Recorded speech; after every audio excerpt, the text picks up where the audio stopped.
I'm Barbara. I'm Cheryl. And I'm Naima. We're three Black moms.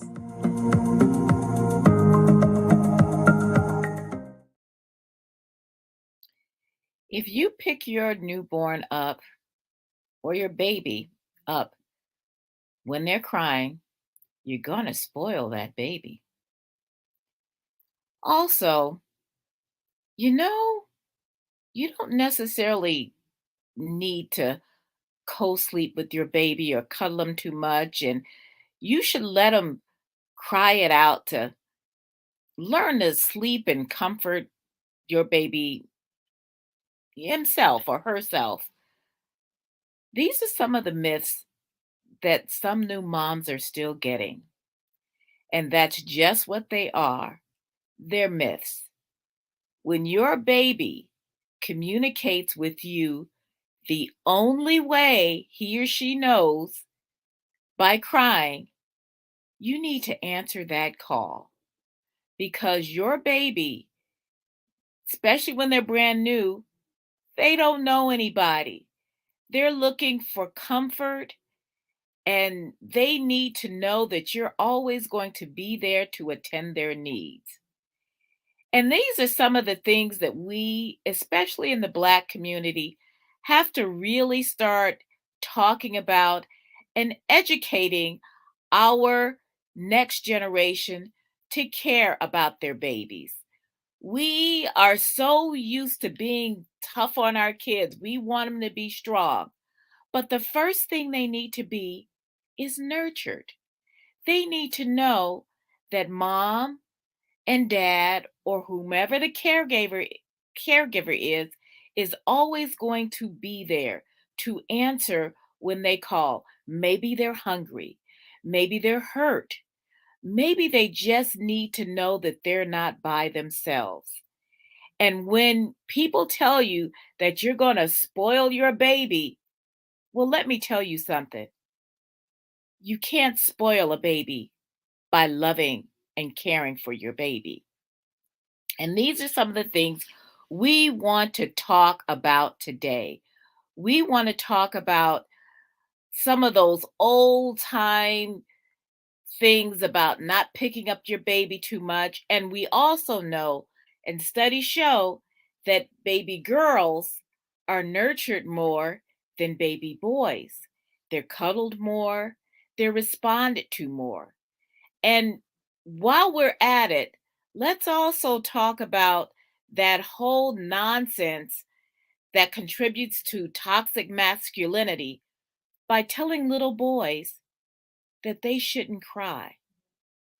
Let's stop telling our children that they don't have a right to their emotions. So, Naima, what were some of the things you were told when Zakiya was born? Well, I tell you, I'm grateful that I had done some research and just reviewed a lot of things, because I was also told, don't respond to the baby when they cry. They're going to be spoiled. And or if they're crying, they need to just cry it out. And I'm glad that at some point my instincts kicked in. I said, no, you don't do that to a child.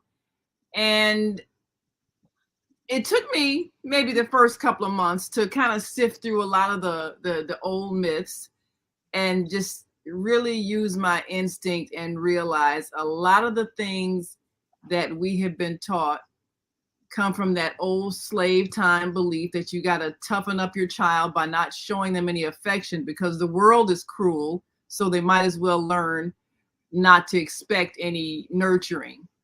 And we've been carrying that mistaken belief for centuries, over a century.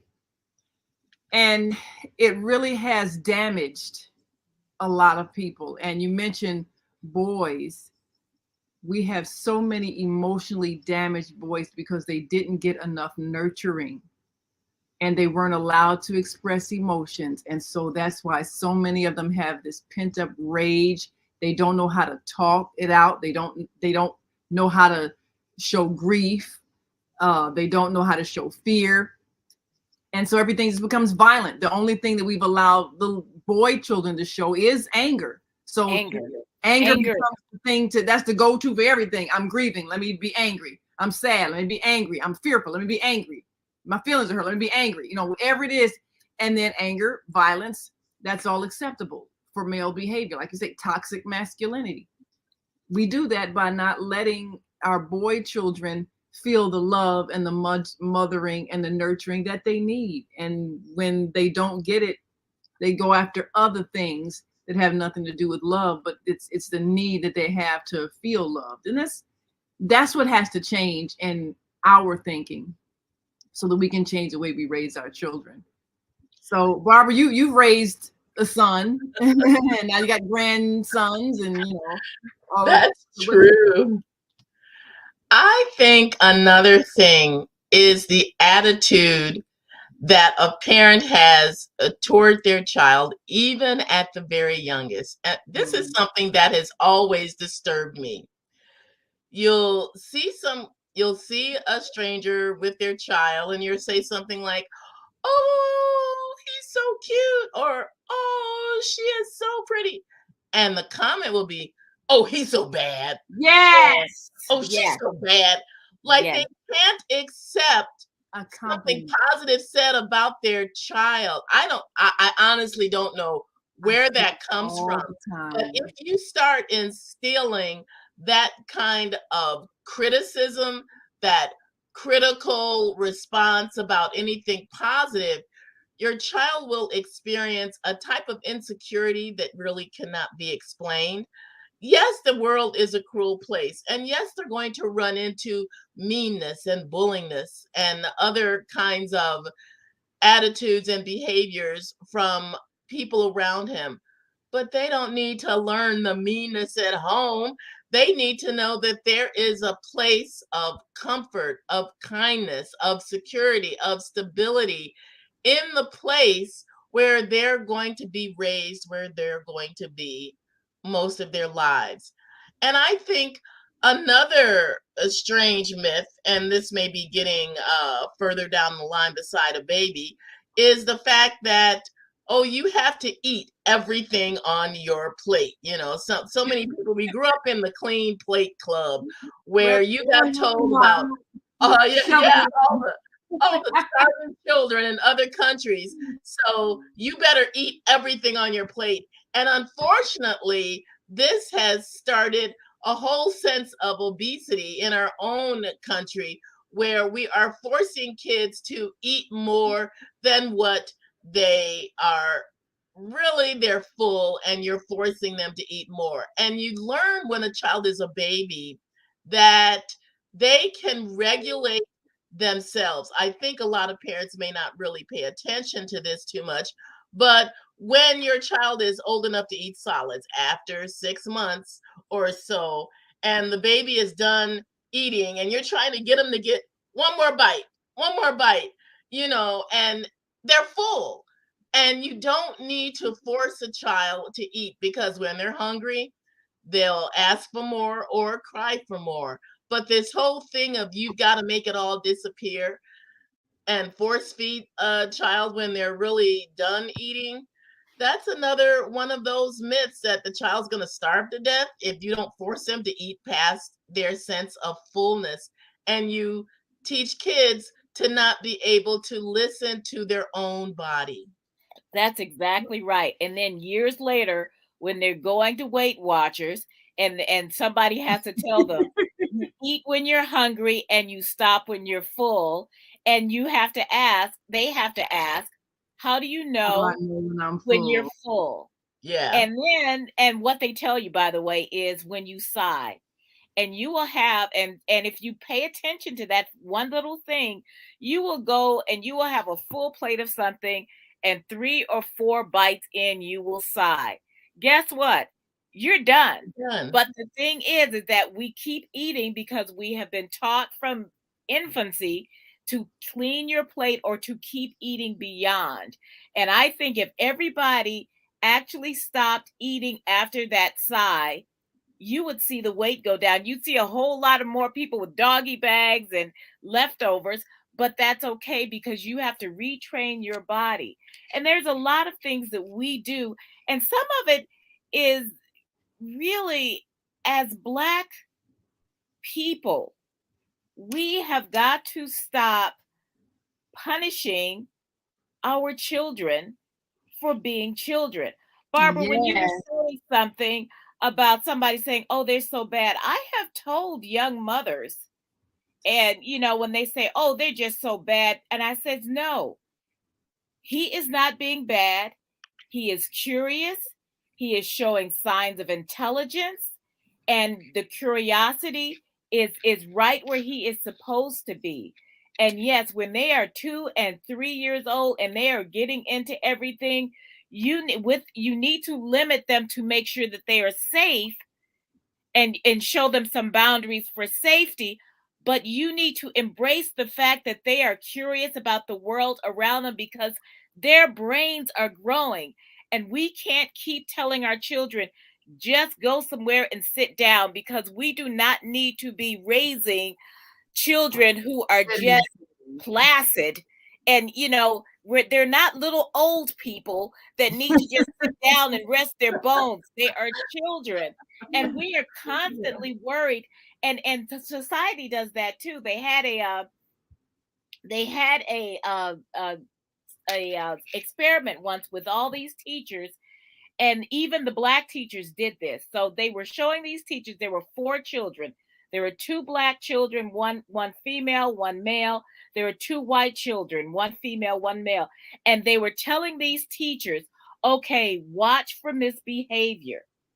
Actually, the trick was there was no misbehavior in any of the children. They're like 5 years old. And there was no misbehavior in any of the children.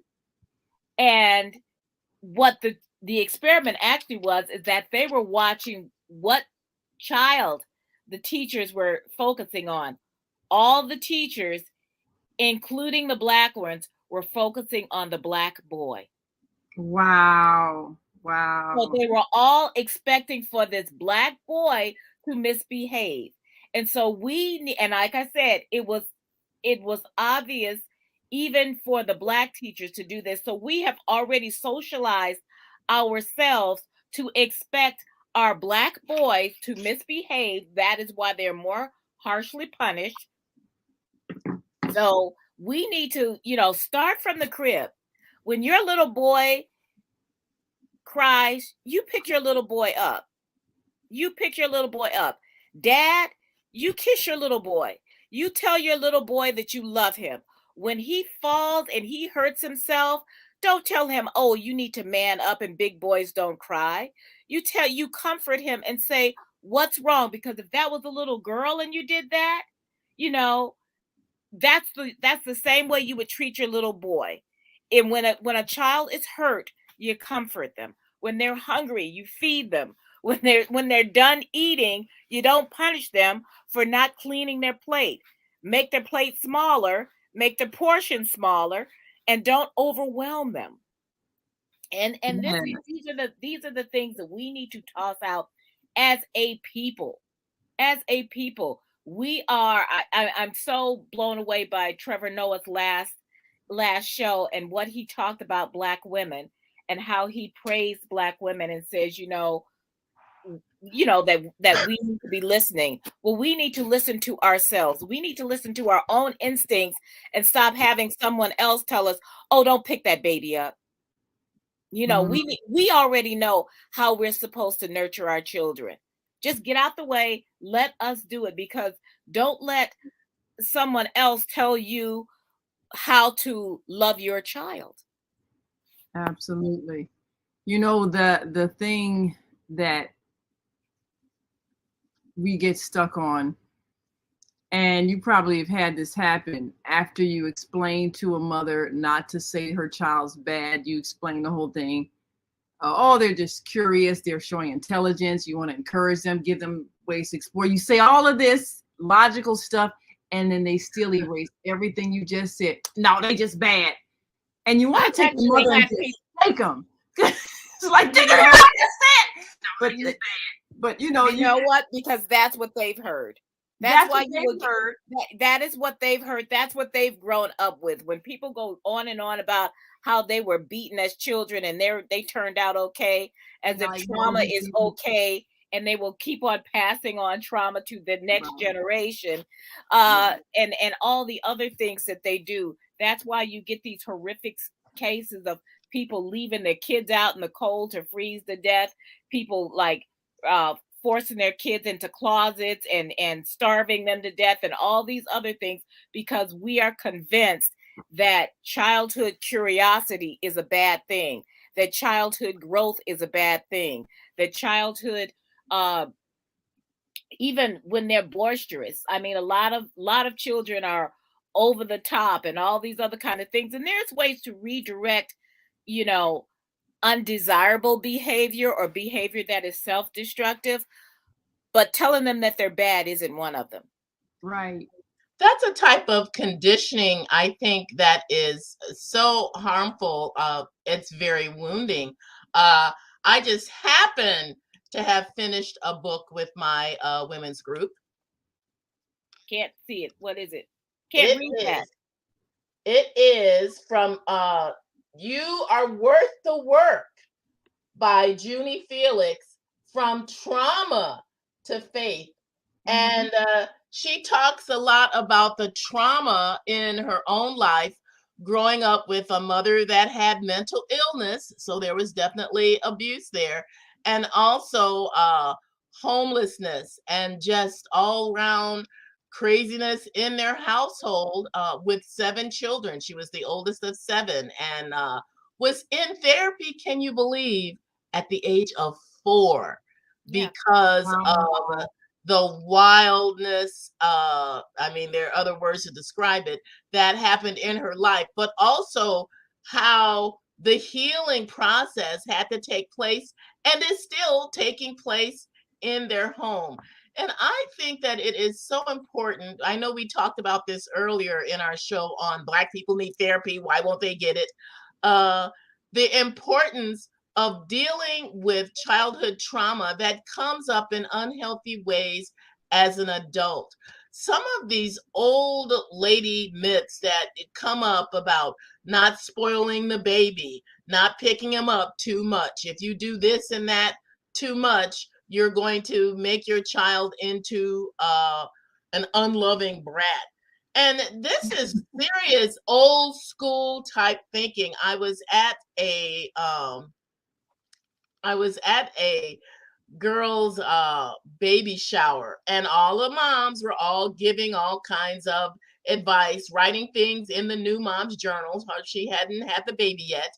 And I was surprised at a couple of my older friends who said that same thing. And I didn't want to come off and sound contradictory,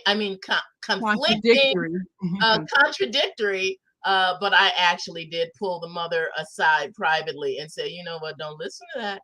If your baby cries, your baby is messed up as they are. You get to a place where you can recognize the different cries and what they mean. But if you are letting your child get to a point where they are now screaming, you are not going to be able to discern what is wrong if you're not prompt in dealing with their needs, checking everything. Sometimes it just means just to hold them. And there's totally nothing wrong with that. That's fine. And that's okay too. The other thing that people have in their minds, the idea of don't let your child get the big head. So that means no, don't praise them. Don't say anything nice about them. Don't say anything complimentary to their face, because then they'll become conceited. Now that's another myth that I don't know how that developed, but that I see that a common thing where if for some reason parents think you're not supposed to say anything nice about a child, you're supposed to keep them humble. Matter of fact, I think I heard someone use that term. Well, you want your children to be humble. And I'm like, how is we are not, you know what? Make them humble, and how? You know what? Because we still want to raise slaves.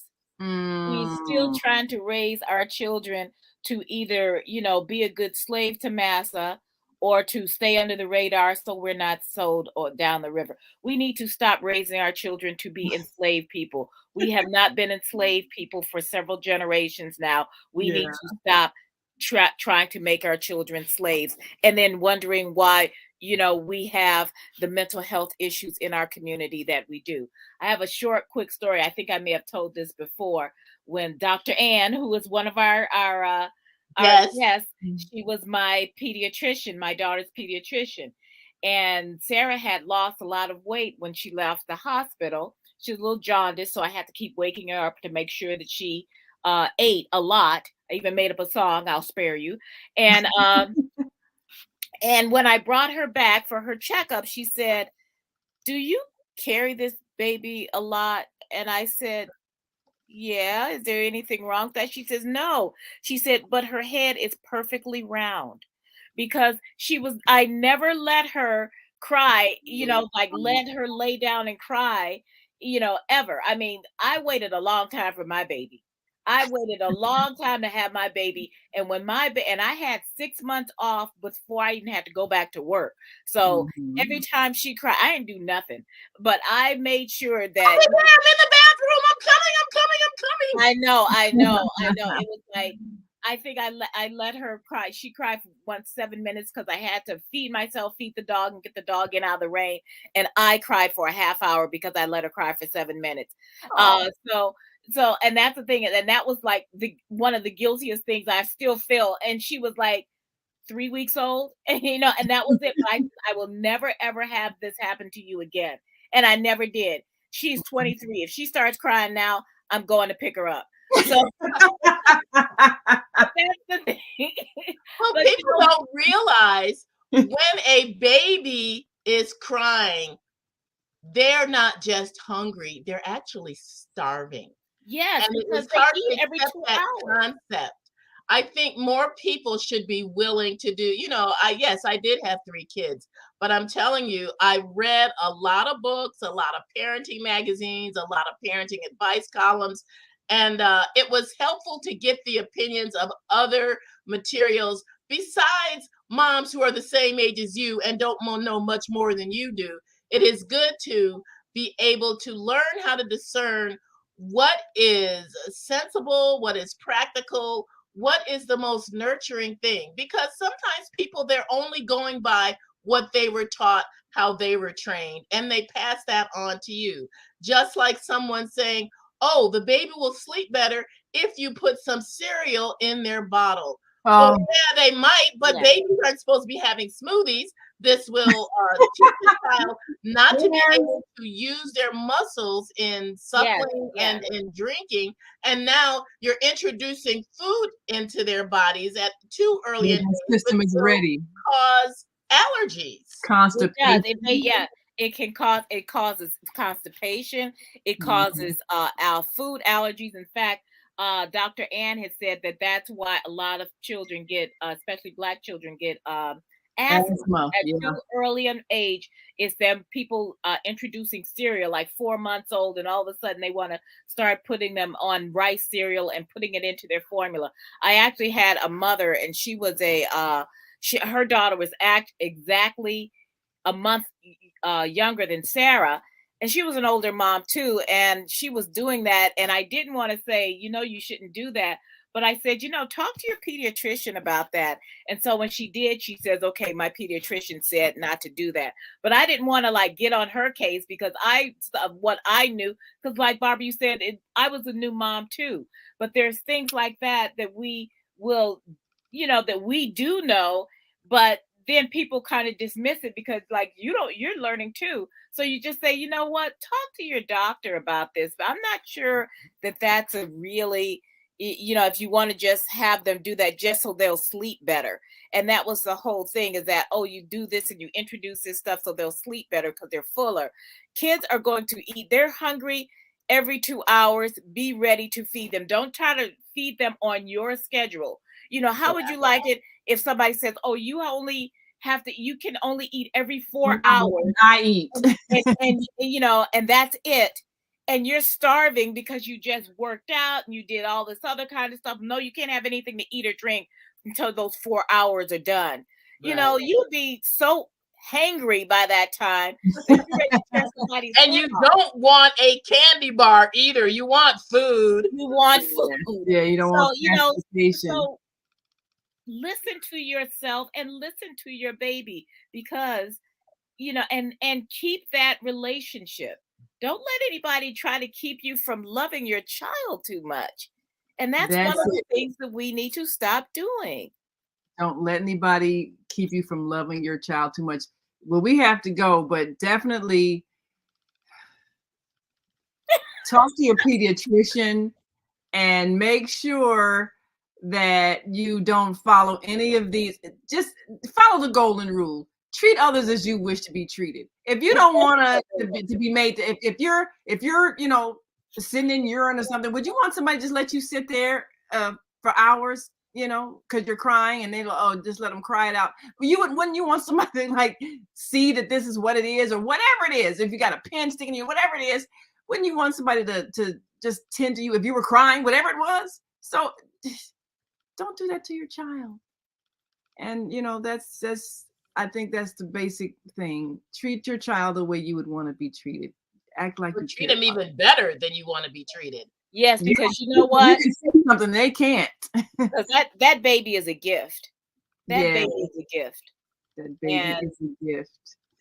It is hope that you brought that baby into the world and you wanted that baby. So treat your child, from infant to all the way up when they're grown kids still coming in and out your house, or maybe they've moved away, but you treat them like the precious being that they are. Absolutely. And one last quick thing, don't be so quick to wean them. That was another myth. A lot of the bonding that happens between mother and child is the breastfeeding phase, and we had doctors trying to sell formula for generations, and now we're realizing it was not the healthiest thing, emotionally or even health wise. So for either of you.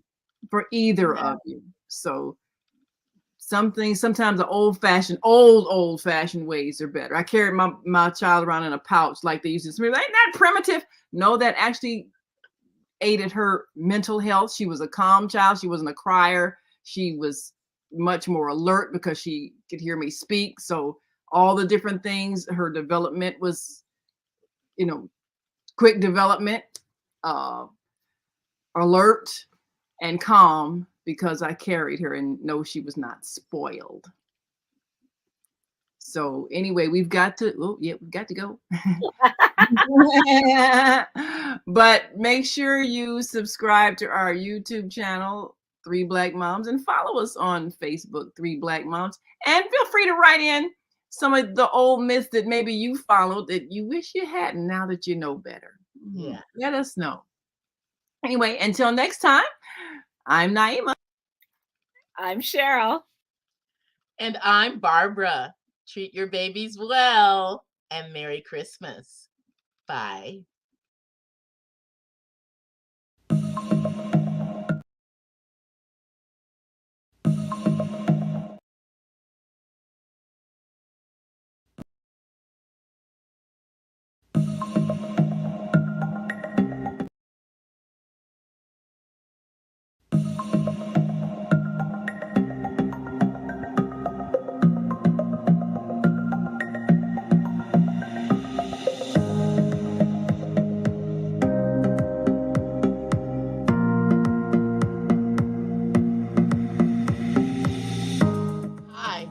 Barbara.